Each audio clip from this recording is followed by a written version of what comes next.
নমস্কার বন্ধুরা, news two চ্যানেলে আপনাদের সবাইকে স্বাগত। আইপিএল 2027 সব থেকে দামি ক্রিকেটার হতে চলেছে হার্দিক পান্ডিয়া। কারণ এটা কনফার্ম যে হার্দিক পান্ডিয়া মুম্বাই ইন্ডিয়ান দল ছাড়ছে। তাই হার্দিক পান্ডিয়ার উপর যেসব ফ্র্যাঞ্চাইজি ঝাঁপাতে পারে, Kolkata Knight Rider, Chennai Super King, Lucknow Super Giant এবং রাজস্থান রয়্যালস, তাই একটা ক্রিকেটারের উপর যদি 4টে ফ্র্যাঞ্চাইজি ঝাঁপায় তাহলে অবশ্যই তো সেই ক্রিকেটারের দাম বাড়বে। কারণ প্রত্যেক ফ্র্যাঞ্চাইজির জন্য সেই ক্যাপ্টেনের প্রয়োজন। সেখানে মোস্ট ইম্পর্টেন্ট কেকেআর এর ভাই 100% যে ক্যাপ্টেন্সির অভাবে এই 2026-এ তাদের ম্যাচ ঠিকঠাক জিততে পারেনি। শেষের দিকেও আসে আমাদের আশা জগিয়েছিল, কিন্তু এবার কেকেআর কি পারবে সেই হার্দিক পান্ডিয়াকে আনতে, তাদের যে ক্যাপ্টেন্সির অভাবটা রয়েছে সেটা পূরণ করতে? যদি কেকেআর টাকার মাধ্যমে আনতে পারে হার্দিক পান্ডিয়াকে, ভাই সেটা অবশ্যই হতে পারে। এবং মুম্বাই ইন্ডিয়ান যদি চায় যে তাদের প্লেয়ারের অভাব রয়েছে, সেই কেকেআর থেকে প্লেয়ার নেবে, তাহলে ভাই কেকেআর অবশ্যই পাবে না। কারণ মুম্বাই ইন্ডিয়ান যেসব ক্রিকেটারের ওপর চয়েস করতে পারে সেগুলি হচ্ছে রিঙ্কু সিং, বরুণ চক্রবর্তী এবং হাসিদ রানা। কারণ মুম্বাই ইন্ডিয়ান্সের প্রয়োজন রয়েছে মিডল অর্ডারের একটা ব্যাটিং এবং স্পিন অ্যাটাকে দক্ষতা বাড়ানো। কারণ ইন্ডিয়া ক্রিকেটের একজন স্পিন অ্যাটাক নেই যে মুম্বাই ইন্ডিয়ান্সের ভালো পারফরমেন্স করে দেখাবে।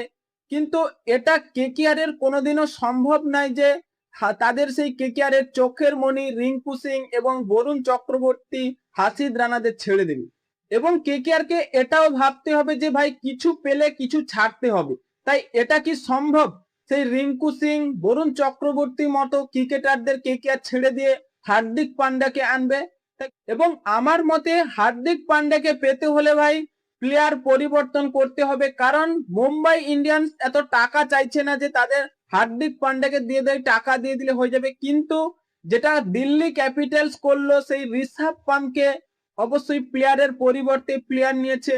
এবং এটাও মাথায় রাখতে হবে যে প্রত্যেক ফ্র্যাঞ্চাইজি বলুন, কেকেআর বলুন, চেন্নাই বলুন, কারণ যেসব ক্রিকেটার যেই মরশুমে সব থেকে দামি ক্রিকেটার হয়ে পরিচিত হয়েছে তার পারফরমেন্স ঠিকঠাক হয় না এবং তিনি খেলতে পারে না।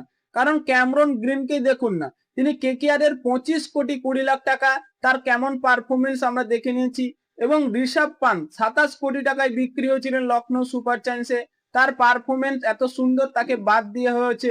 কিন্তু এই যে হার্দিক পান্ডিয়া, এবার তিনি যদি 20 কোটির ওপরে উঠতে পারে তারও পারফরমেন্স একই হবে। কারণ যেই মরশুমে যে ক্রিকেটারের দাম বেশি হয় সে অবশ্যই অফ থাকে। তাই কেকেআর যদি এই ভুলটাও করে যে দামি ক্রিকেটারদের আমরা নিয়ে ভালো পারফরমেন্স করব, এটা ভুল ভাবছি। তাই কেকেআর কে অবশ্যই কিছু পেতে হলে কিছু ছাড়তে হবে। হ্যাঁ বন্ধুরা, আপনাদের কি মনে হয় হার্দিক পান্ডিয়াকে নেওয়ার জন্য কেকেআর কি রিঙ্কু সিং এবং বরুণ চক্রবর্তীর মতো ক্রিকেটারকে ছাড়তে চলেছে? তাই এখনই আপনাদের মতামত কমেন্ট বক্সে লিখে জানিয়ে দিন এবং চ্যানেলটি সাবস্ক্রাইব করে আমাদের পাশেই থাকুন। ভিডিওটি শেষ পর্যন্ত দেখার জন্য আপনাকে অসংখ্য